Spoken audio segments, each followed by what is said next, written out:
I Hate Politics is a podcast about a human activity we love to hate. And this is the I Hate Politics Candidate Interviews with Yoseph, Zerihun, and Sami Saeed for student member of the Montgomery County Board of Education.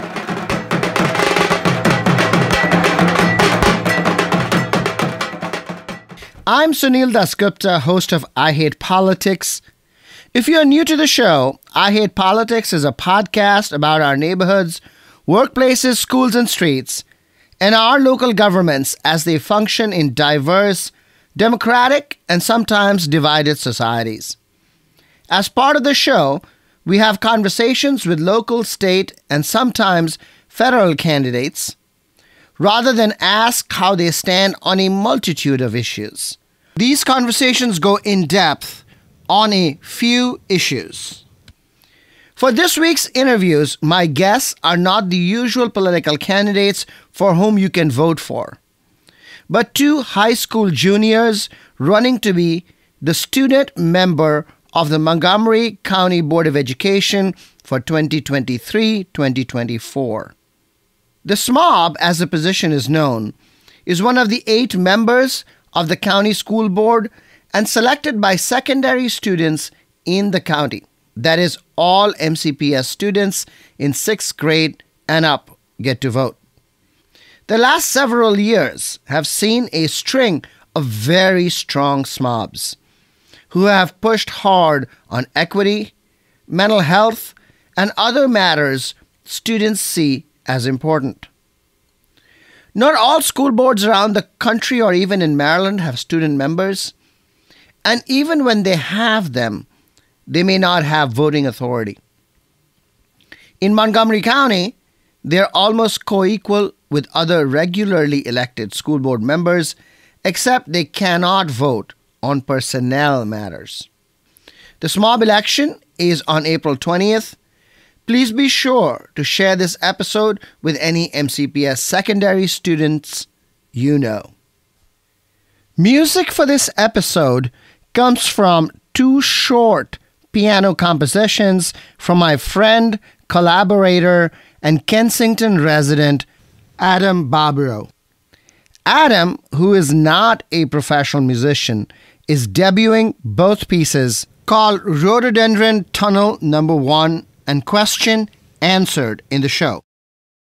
If you are a musician on the side or know someone else who might want to share their music on the show, please email us at producer@ihppod.org.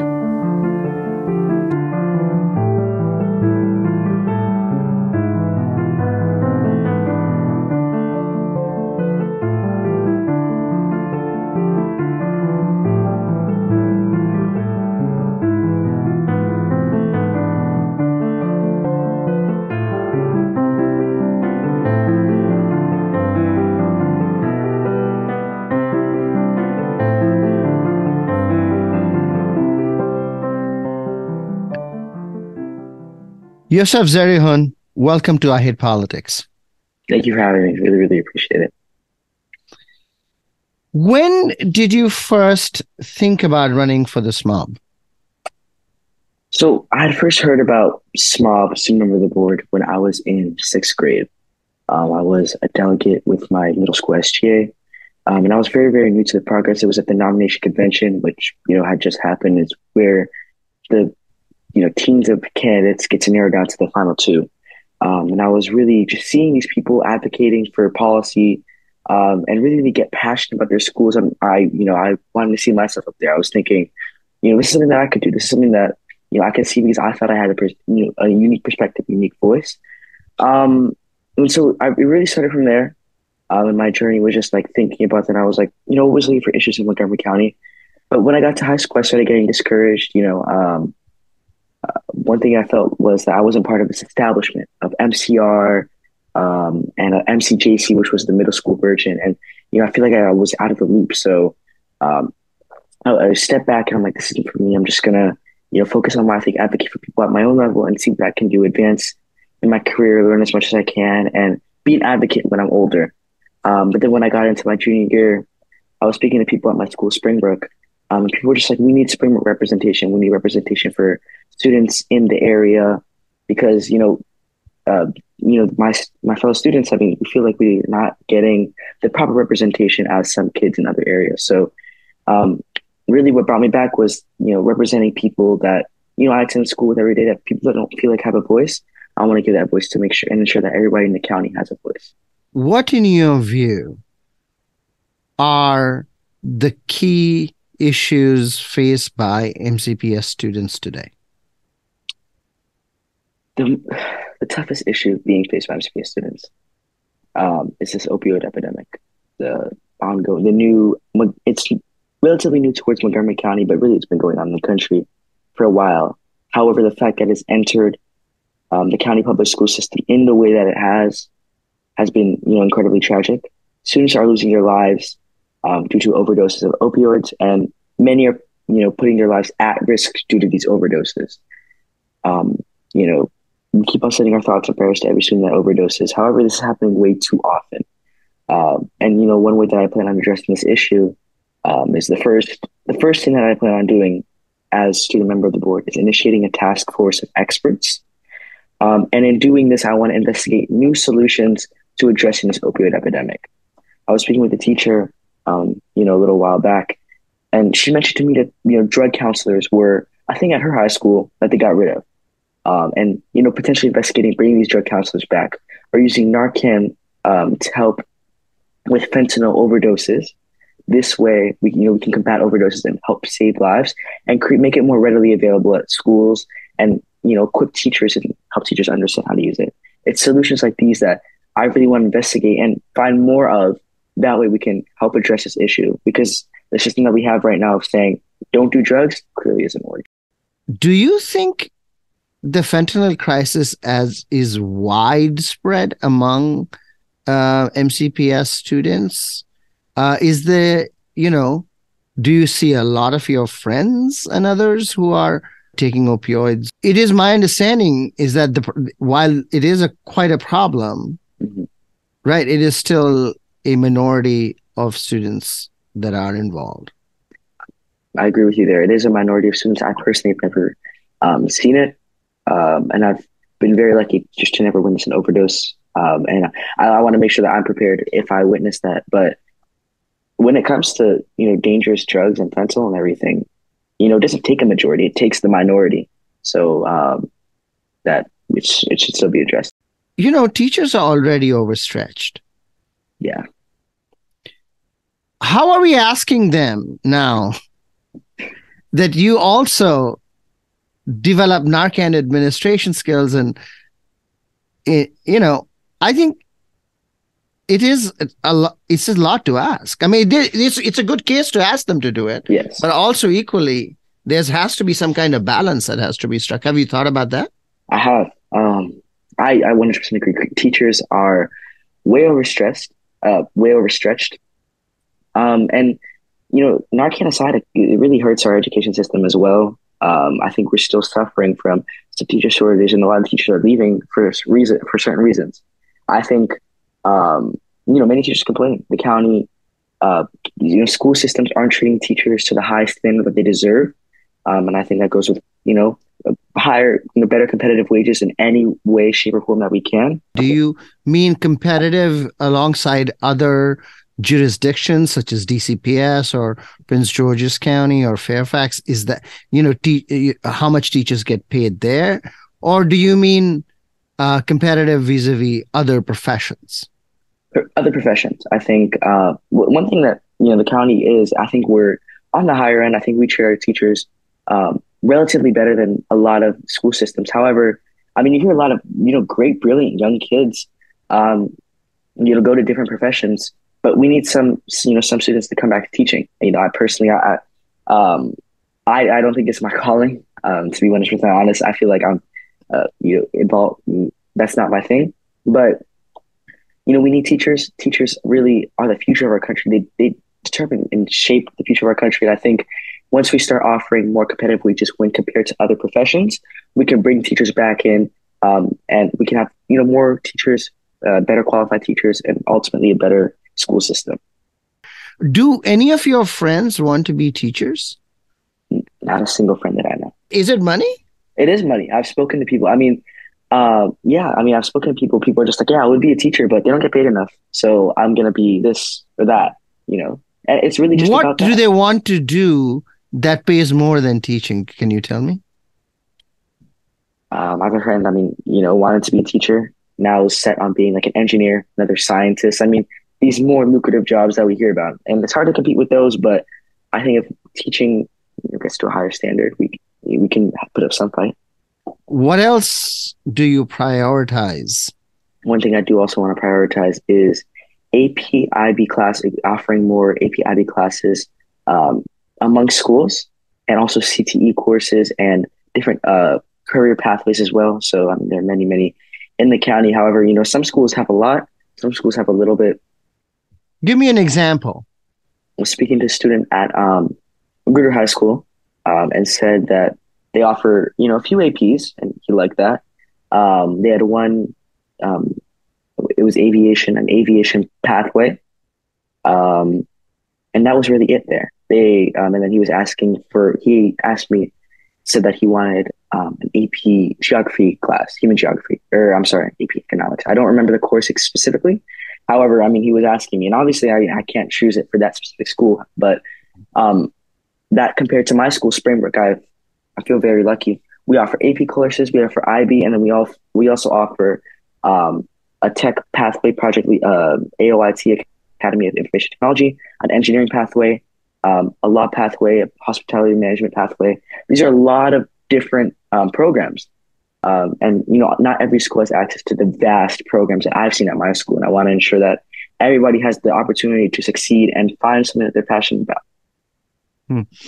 So, Springbrook is an IB school. Magruder is not an IB school. Magruder is not. Right? So, you're not going to get that IB programming from Springbrook in Magruder unless Magruder becomes an IB school. That's true. That is true. Right. So, yeah. So I think, you know, can you speak to what kinds of things that you can, it's possible to within what we have. Within what we have, yeah. Expanding the AP courses offerings. So I believe that Springbrook High School does offer a few more AP courses than offered there. But also just what I was talking about with pathway programs. They have their aviation program, and I believe they might have a Project Lead the Way program as well. Yes, they do have PLTW. At Magruder, right? Yep. But as far as I know, there are only 3 schools, as to my knowledge, that have a Justice Law Society program for lawyers. And I mean, I've thrived. That's the career path I want to enter. So I would love all these different schools to receive that program as well. But just expanding these program offerings is something that I want to. How do we know what to offer? What are your friends interested in? Personally, I surround myself with other, wannabe lawyers. And, a few other people that are really into STEM. I think, interests are varied and vast. To know what to offer, it does take, I think, surveys. That's the best system that I've seen that works. When you talk to students, are they concerned about attendance policies, loss of credit policies, or the 50% rule? Is that something that students are talking about? I don't hear that in the discussion often myself when it comes to these policies. Obviously, everybody's aware of these 50% rules and everything. Do you think the 50% rule works? To an extent, I think I would say to an extent it works. It prevents students from failing out. And it keeps students. It doesn't discourage students and everything. But at the same time, when you have rules like the 50% rule, it creates a conversation of great inflation amongst MCPS. And then when, students apply to colleges, they have their MCPS GPA. And, one thing that I've heard a lot is oh, subtract 0.25 from that GPA because you're an MCPS.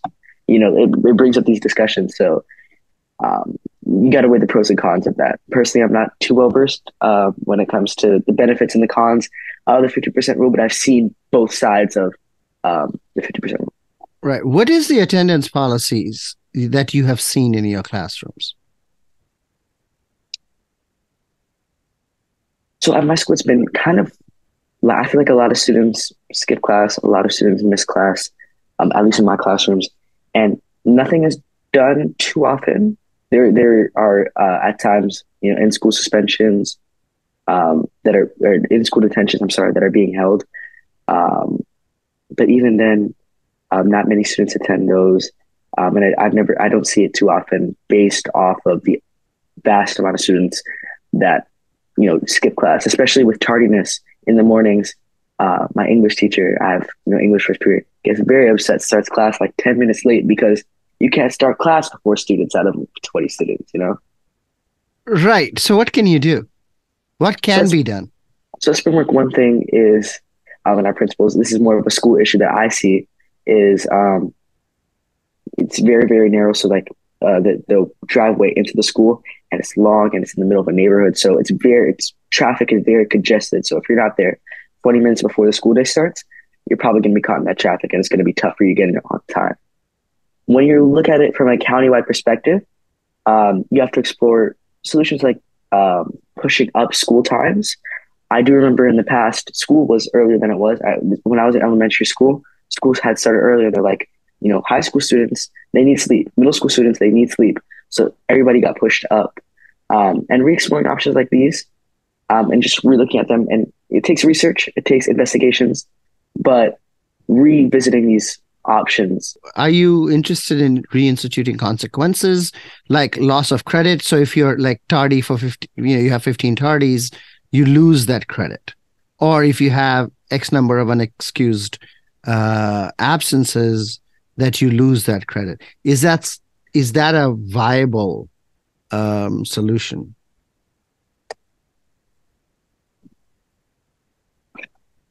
It's tough to say. I've been in situations where people pick up the material, and people do really well on the tests, on the exams, but they have skipped a few days of class. But when a few days turns into many days, I think that the loss of credit, and you missing out on that class, you flunking that class, should be seen as an option. However, the main goal of education in general is to ensure that our students are picking up the knowledge. And if students pick up the knowledge, and if students understand, the content, the coursework, we shouldn't be looking as much into consequences. If I have 5 absences, but I got 100% of the class, that there shouldn't be a punishment there. This is my thought. If you got 100% in the class. If I got 100% in the class. What if you did not get 100% in class? What if you got 70%, or if you got 65 and you're just at the borderline? What then? And you have a lot of absences, right? In this scenario. Yeah, and you have a lot of absences.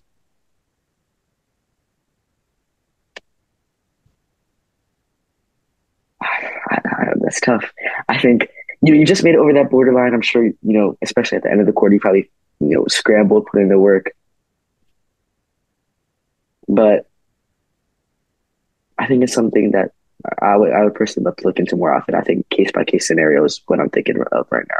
Evaluating these and just like looking at these different scenarios. There have been a bunch of cases of anti-Semitic incidents in MCPS, and clearly, the superintendent has spoken about it. The county council has spoken about it. What do you think is going on that is leading to these kinds of incidents? I mean, what do you think is behind all of this? It's a lot, I think. One thing is hate in the country. Hate has increased on the public stage, and people name calling and hatreds toward a different group has in a way become normalized in our society. But aside from that, it's really tough to say where it has come from. Anti-Semitism, racism, any form of discrimination based on who you are as a person has a tolerance policy at MCPS. What does it mean for you to have zero tolerance about that? Strict and swift punishments, but that don't go too far. So whether it be automatically one day, a detention, start with detentions, go to suspension. Expulsion is something that could be on the table, could be spoken about, but I think education is also key. Treating people with respect is something that I think should be instilled in everybody, and the county should investigate ways of teaching that and reteaching that. Obviously, we teach that right now when everybody is aware of the golden rule, but just reinstilling that in the brains and finding new ways and new approaches to instill that in the minds of students to ensure that these situations don't happen again, and we have more preventative measures rather than punishment measures. However, for students to stop right away, if I am somebody that is, thinking of making a comment like that, I see a fellow classmate get punished like right away. That is sort of saying, okay, maybe I should not watch my words just out of fear for the punishment that I would face. But there's laxity among student bodies, as you pointed out. Students are not in class; they are, they're absent. The detentions around absence or any punishment around there doesn't really work. How is this going to work? It's tough. I think it's just a really, really tough issue to address. When it comes to all the laxity,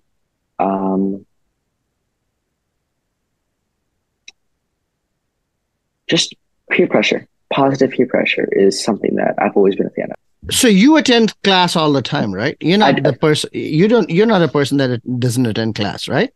I attend. Yeah. Correct. I would say so. Exactly. Right. And so that's positive peer pressure. Yes. But it's not working because the mass volume that we're seeing. When you see things like senioritis or I've now heard junioritis as well. People just losing their motivation. People don't want to go to class anymore. People want to just say, okay, I have a test this period. I didn't study. I got to skip or whatever. It takes that positive peer pressure saying, hey, we can study for the next test the night before. But also just seeing more, if you see more of your friends in class and you're skipping class on your own, you get less discouraged to do it. So I think just having more student leaders and pushing more and more, positive examples in our school systems and people that we can relate to as well. Once you see more people doing the right thing, you'll start to do the right thing. Okay, let's talk about mental health. What are you seeing amongst your friends in your group? What are people dealing with? Why are they seemingly suffering? I see a lot of stress. And from that stress, a lot of anxiety occurs. And these talking about school-related mental health problems, stress and anxiety are really, really big among students, especially in this nowadays with this competitive nature that the academic environment has turned to, where everybody's competing against each other. Everybody's trying to get the highest SAT score, the highest GPA, cheating on tests. That's one big thing that I that doesn't get talked about often, but academic dishonesty leads to higher grades if you don't get caught is the mentality and is, what people are thinking about. Not only of that, but also nowadays of students trying to get involved. People, you constantly hear, oh, you can't get into college just with good grades now. You have to get involved. Those students are now putting pressure on themselves to achieve at the highest level and go out into their clubs and into their societies and do as much as they can, and really just losing time to focus on themselves. And one way that I plan on solving, creating wellness centers in schools. What about trying to change the culture that is making us want to do, take on this stress? Changing that culture, for me, the way that I see it is, I try to do the best I can in school. Yoseph, Zerihun, thank you for coming on I Hate Politics. Good luck in the campaign. Thank you for having me. I really, really appreciate the opportunity.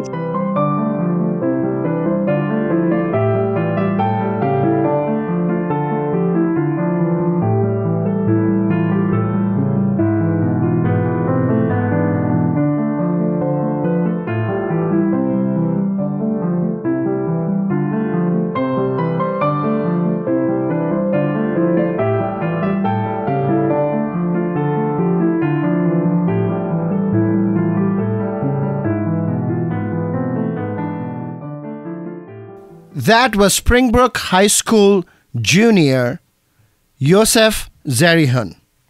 I am Sunil Dasgupta. You're listening to I Hate Politics. I'll be back with Sami Saeed of Richard Montgomery High School.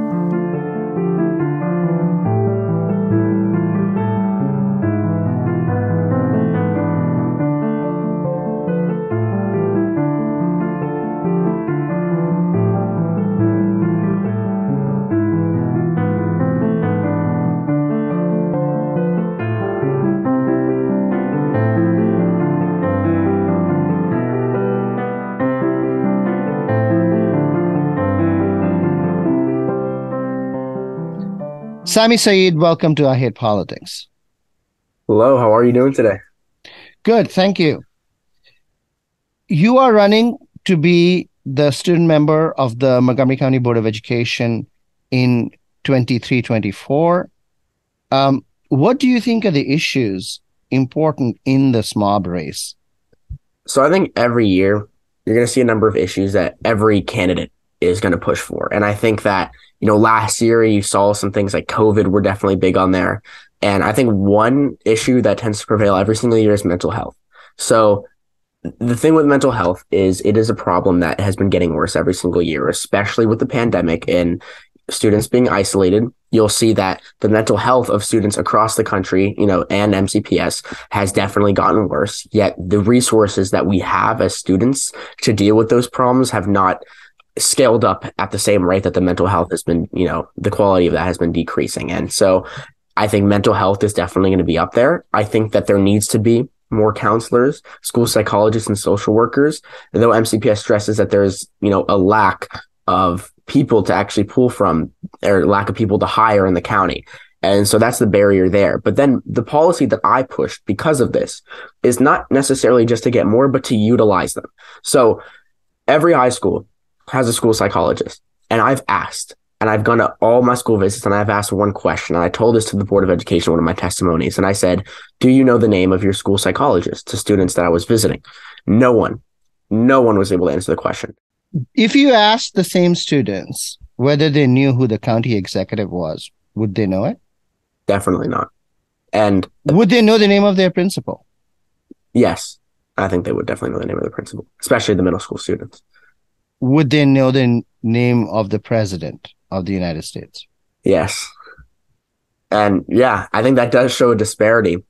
But, when looking at mental health, I think my idea was that if we're going to have these resources, but people don't even know what they are or where to find them, that means that we need to actually be reaching out to students. And this is, because I think mental health is a little different from those things, and that this is a resource we're providing to students. So we can't say, oh, we have school psychologists in every high school, and a lot of them actually move between schools, which makes them less efficient, and then have them stay in their offices. Like, I know our school psychologists, but they have an office upstairs, and I've never seen them outside of the office. And I think that they do have, a lot of things they have to deal with, but I do think that they should try and go into classrooms and interact with students, give presentations. We have social workers, and we have a wellness room. Almost no one in the high schools I went to knew where their wellness room was. There are not enough psychologists to provide the therapy sessions that are necessary. What is the best use of their time, providing presentations or providing the actual therapy? So the thing with the presentations is that they would offer resources on how to get help. And obviously teachers can do this as well. But I think that school psychologists should go out of their way to interact with students. Student and youth mental health is not something new, right? Yes. It has been a problem for 10 years or more now. Do you have a sense of why, despite the problem being well known like that, despite students demanding more resources, why those resources are not available? So the sticking point seems not education or awareness, but rather the delivery of these resources. So what is it about those resources that are stuck, despite everybody demanding and knowing about the problem? I think there is one way that we can try and solve that I could do, which is, I think, payment. I know that in MCPS, I know for staff in general, I think we're fifth in starting salaries. And it's absolutely terrible that we're one of the highest funded counties in Maryland, and yet we don't pay as well as other counties. Fifth in the state, fifth in the region, fifth in the nation. I believe fifth in the state for starting salaries for teachers. And I think with the mental health professionals, I think that if we can offer them the best pay they're going to find anywhere in Maryland, we're going to be able to attract the most here in MCPS. I think another issue, and this is more for the students, is access to information. Right. And here's where kind of my whole thing comes with access to information is the county sends out, emails and newsletters. Not all students have access to this, even social media. Not all students have stable internet access at home, technology. And a lot of them, and here's the biggest thing, they just don't check their email. We need to incentivize students to be looking at these resources, but at the same time, the only time you're going to get students all collected, all listening and focus is in classrooms. Students are simply not coming to class. You used to have a loss of credit policy, right? Which is that if you didn't attend, there were, X number of tardies, or if there was absences, unexcused absences, then, you'd lose credit. Do you want to reinstate that? Yes, because we need that attendance policy back like we had it. We also need that 3 unexcused absences. I think it was a detention or something like that. And I think there needs to be a more restorative approach in which if a student is being absent a lot, you can't just suspend them or give them the detention. So I would want to create the policy that would lead to disciplinary action, but the action I believe it should lead to is more of a discussion with administration, bring their parents and say, hey, what's going on? Because a lot of the time, they're not talking to their parents now? No, because I know students, especially seniors. I know one who hasn't gone to their English class for months. That's exactly what I'm talking about. But look, how do you reach that kid? How do you reach that because student? The school didn't do anything, because the teachers literally had to go and say, hey, man, why are you not showing up? Because they never were reached out to ever. So when you say this is what they're doing, no, it's not. This is not what they're doing. Administration, because of the lack of a policy, is doing absolutely nothing to actually talk to these students. Instead, they're just trying to take the same old action, or no action right now, actually. But before, they're trying to just...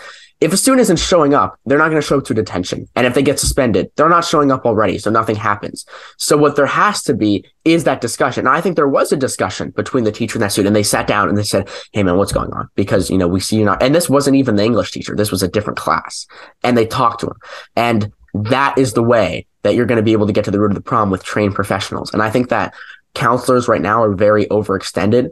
And you obviously get back to the issue that we had before, though I think that there are school admin that can be dealing with these issues better. And I think they need to just work better to really address the students that have a very, very critical problem with skipping. The 50% rule with the loss of credit rule gone away, all of that has created an environment where there are simply no consequences for either attending class or doing well. There's no longer the 50% rule if you don't turn in an assignment, which I think is fair. If you don't turn it in, it's 0 now. The way that we approach mental health is that there is a mental health problem, you provide resources. Mm-hmm. Okay? So it's like a reactive approach. There is another approach, figure out why it is that the mental health situation is so bad and work on those causal mechanisms. So in your view, at the youth level, among your friends, right? Among the people that you're talking with, students, what do you think is causing these mental health issues to become so severe and widespread? You can have a million answers. I think that you can go to the pandemic and you can say that a lack of social interaction for 2 years and kind of being isolated and alone has exacerbated the problems where people would kind of go out and be able to kind of free themselves, and that's a big relief naturally for a lot of people. That was removed. And if you look at studies, I believe that the actual brain of teenagers matured at a faster rate over those 2 years. And they lost basically a piece of their childhood. And then social media, it's the same thing. Isolation, lack of communication, hatred, cyberbullying is definitely something. That's why you said the last 10 years, we really see this problem start to take off. That's the onset of, phones and social media was also in that same time period. I think that drug use, but this is more of a concentrated thing. I think drug use is definitely on there as well. And I think that another way we can address it without being a reactionary force, I think, is to teach it in curriculums, in health curriculums, kind of talk more, have more open discussions, and also just be able to, give those resources out in health classes, incorporate that into the curriculum as well. And I know we do talk about it a little bit, and we've extended our requirement for a health class to a year. But at the same time, I took health and a lot of students did. It's usually just some teacher, saying some stuff and no one's really paying attention. They say, okay, here's an assignment. It's like, you'll get a 10 no matter what you put on it. It's a joke. I mean, everybody wants to take it in the summer. Yeah. The reason is because the assignments they're doing is like, fill in the blank, and it's like how to get away from gangs and how to do this. And, that's all fine. But the way that those assignments are given and carried out is there is no essence to them. I mean, we're talking about things like drug use, and the assignments are something like drag a picture of, which ones are bad, or like there's no actual learning going on, no discussion, no real deep thinking. And I think the way is two things, which is, again, discussions. And those are difficult. A lot of students sometimes don't feel comfortable to talk. And that's really where teacher training comes in. I think that you will see two different types of classes in schools. One with a teacher that is uninterested and you can tell does not care, and a teacher that can get every single student in the class to talk. It's not like teachers are not trained. Well, they're trained, but there needs to obviously be more emphasis on that a different type of training. And I think we need to work with the teachers more on this, because I know teachers have a lot to say about the training they're receiving now. Sure. I know that some teachers say like, oh, it's boring, it's completely useless, like no one actually cares, they're all annoyed. Professional development is almost the same as health class. Yeah, exactly. I also think a way to help was student input. And so that's kind of where my whole survey thing comes in. And I think we should be having monthly surveys for students, and each survey should have a topic point. And I think one of them could be, what makes a teacher effective? Let me just go back to what you were talking about a little bit earlier about the causes of the mental health strains that students face. And you mentioned phone use and the use of social media and all the social media. What do you think should be done about phone use? I think the schools can't do anything. The phone problem is a problem that is far outside of the school's bounds. And usually the phone policy is a teacher policy. So in our school, if they did this year and starting off the year, they said, we're having a strict no phone policy in class, very strict. And the teachers just immediately, half of them were just, I don't care. And this was strict. They were making sure that they weren't doing this. And immediately teachers didn't follow it. How about drug use? Is drug use a problem that is outside also of the school system? Drug use is like a 50-50, right? I think that there are going to be home conditions, like conditions at home and conditions for the student, and also like access to the drug, because the drug deals aren't happening in school, right? This is happening completely outside of it. I've heard otherwise. Oh, well, there are some, obviously. Most of it doesn't. And trust me, there are some. But that's because those are going to get all the publicity when it happens in schools. But 90% of it is happening outside of schools. I'll tell you that. But I think what the schools can be doing, there needs to be Narcan distributions at all schools. I think that the county should actually buy up a huge stockpile of Narcan and give it out to students. What about other stress related to academics? A lot of the stress that, we talk about have to do with life circumstances, which are also not under the control of the school, right? But academics, are. The homework-free weekends and wellness days, that's my workload relief policy that I've always pursued in terms of stress relief. Also, another policy that our school has that I would kind of work towards, and this one is a lot more complicated on a school-to-school basis. That's why I haven't promoted as much. It's something I would like to do, and it's basically every subject can only assign tests or like exams, or like English doesn't really have tests or exams, but like timed essays or whatever on certain days of the week. And each subject has their day. So any science course can do their test on Tuesday. Math course is Monday. This allows students to not walk into the classroom and have 5 tests in one day, which means the night before they're going to have to study for 5 tests, which means any assignments they had to do out of the window, like they don't have time for that. Right. And that was a really big problem for students in our school. It still is. So we created that policy. And as far as I know, it's running very smoothly. And electives don't count. Electives can assign whatever they want. The feasibility of this is it's low, because the kind of way that teachers assign work is very complex. They do it in their own way. It's not like the school is one big system. Each teacher has their own way of doing it. Though I think that if we could try and incentivize high schools to work to see if they could implement this policy and try and work with all the departments to see if what they think of it and whether it'd be feasible, that would be huge. Because I'm telling you, the biggest stressor for students is the night before, knowing they got 3-4 tests. They have to stay up all night to do it. Then they get no sleep. That worsens their mental health. That worsens their ability to perform on the test, and everything just becomes worse after that. So, what do you think about bringing back final exams as a way no. Yeah. I think the only use of that would be that they kind of help you prepare for college better. Not every student goes to college. That's one of the biggest arguments I see against those kinds of things. And if they want to do college and career readiness, there should be specific programs for that. But no, I think that having to study for some big final exam where you're cramming all the information that you basically forgot back into your brain and stressing over that and not doing any real learning, that's a big problem. Because students, when they have a final exam, they don't go throughout the year and periodically study old topics to prepare for the exam. No, they're going to go the week before, most students the day before, and try and stress over cramming that knowledge and get super nervous. It's not an effective solution at all.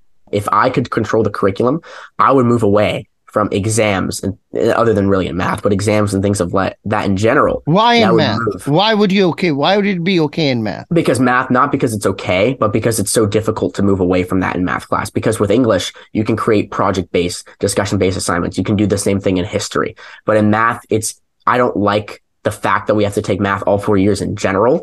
I think that should be a 2-credit thing in high school. I think that you need to know algebra and you need to know the general basics. After that, it's diluted. But I think that if they want to teach math, the only really way that you can kind of cram information about how to do equations or understanding the kind of logic is to just teach that and then have them put it on a test. There's no like math. I mean, you can do a math project, but to change that whole curriculum is way bigger. Is science also okay then? Science is possible.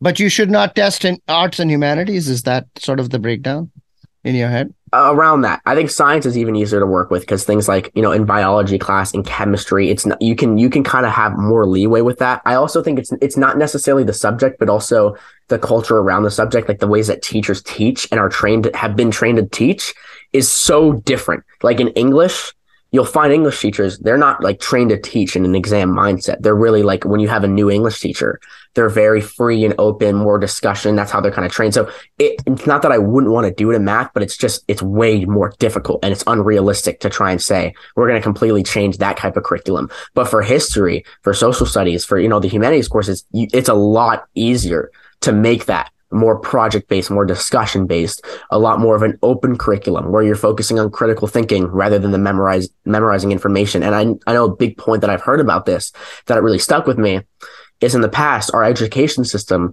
was made to absorb information because information wasn't readily available. So you were teaching people to learn. Now, you have all the information of the world at your fingertips. We don't need to be cramming that down their throats anymore. We need to, be teaching them how to find and utilize that information as well as how to think for themselves. Students have always been taught about critical thinking from way, way back. Even the Greeks talked about it. There's always been a tension in how much content you have, how much analysis you have, and how much and how much of evaluation testing, however you want to call it, you have within the parameters of a course. And that balance is met by not just curriculum, though curriculum tries to do that, but it's all by teacher, by subject matter. Even as within a discipline, it could change over time. For example, if you're doing dates one day, you may do causes the next day, right? So it's not like as if, and final exams don't have to be just cramming exams. They can be analytical exams. Some of your not the IAS, the IB IASA, but there are some essays that you have to write analytically within the IB format. IB has final exams. So yeah. And that's a magnet program. Yeah, I understand. I do understand that. But when we are talking about rigorous coursework for all students, right? You have now tracked some students into IB and say, IB guys can have final exams, but not the rest. The rest, they don't deserve that. Well, in all fairness, you sign up for it. You know what that program has. You don't sign up saying it's going to be sunshine rainbows and then you get this dropped on you. You know there's going to be final exams. You know how difficult that is. I believe that any program that you have to sign up to is you're signing up for that. But when it comes to public schools, past from like middle school to the beginning of high school, you have to do it. So then it is our duty to do it in the way that's going to help most students best. And I think that that's really just. But why should those other students not have the same advantages as those that are being tracked into IB programs? What do you mean? You're saying that if you sign up, and usually what happens is that the magnet programs get students that are, for example, white and Asian, right? While, the rest of the public school is more, black and brown, right? Why should those kids that are then going into IB get the benefit? Well, do we control IB or even AP? We're not College Board. We don't create those curriculums. I didn't say that you change the IB. I said, why don't you offer the same benefits or the same rigorous curriculum benefits to other students? So outside of IB? Yeah. Well, I don't think those things are necessarily benefits, is what I'm saying. I don't think the rigorous coursework is a benefit to everyone. Why do people sign up? It's different for everyone. Some students learn better under that environment of rigorous coursework. Like, this point doesn't make sense to me because you're saying like students are skipping class. Like, if a student who skips a lot of their classes, how the heck would they benefit from rigorous coursework? Absolutely not. Because if they're not already showing up, they would just get more and more zeros, and that student would have an even harder time completing school than the student. Well, Sami, perhaps the teaching would be interesting enough to hold their attention. Well, I think that the teaching in IB, one, there's no guarantee that the teaching is better. But again, the coursework that people sign up for an IB is tailored to a different type of like learning, where either students enjoy that rigorous coursework and kind of enjoy that. My point is, why cannot black and brown kids in general be also able to benefit from that kind of teaching and learning? But they can sign up. They can sign, and I feel like that's kind of the idea of like de facto segregation is kind of just like a thing. It's like we should be encouraging these opportunities. And that is another one of my things, which is DCC and NEC schools specifically. We kind of are doing this actually, encouraging and expanding those opportunities to those schools by having community leaders in those environments. And there are a lot of them, don't get me wrong. There are a lot of community leaders who could go to these specific groups and really advocate that here's an opportunity you have. And here's What's a community leader? I'm not sure I understand. So like, I'll give you an example. The leader of the Minority Scholars Program, his name is Mr. Williams. He's fantastic. And he's able to kind of be a leader in a community of a lot of black and brown students who don't really have as good as a home life or don't live in as good as an area.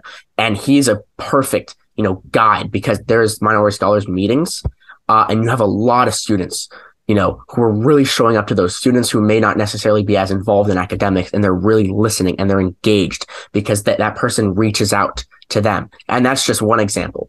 But there's an environment of students, usually, it may be athletic coaches. It may just be, parents that, everyone knows, but there are people who have a lot of influence. And I think reaching out, and that's an organization, Minority Scholar Program is an organization, reaching out and having them give presentations because they have better outreach in those communities, talking about, hey, we're going to encourage you to join these magnet programs. That's the way you're going to be able to kind of move it along. But I'm not saying that like, we should have this system where white and Asians are getting rigorous coursework only and are getting the IB, whatever benefits come with that, and black and brown students shouldn't, obviously. But I'm saying the idea is anyone can apply. And so if you believe that that's better for you, you can apply to that. And if you don't, you can go with a system that is a lot more about your focus on yourself, individualism, creativity, and critical thinking, rather than just tests. And I think that's kind of the direction we should be going. Sami, Saeed, thank you for coming on I Hit Politics. Good luck in the campaign. Thank you so much. That's Richard Montgomery High School junior Sami Saeed. You can find out more about him at SamiForSMOB.com, and you can follow him on Instagram at SamiForSMOB. Sami is spelled S-A-M-I. You can find the other SMOB candidate, Yoseph Zerihun, at YosephForSMOB.com, and you can follow him on Instagram at YosephForSMOB. Yoseph spells his name Y-O-S-E-P-H.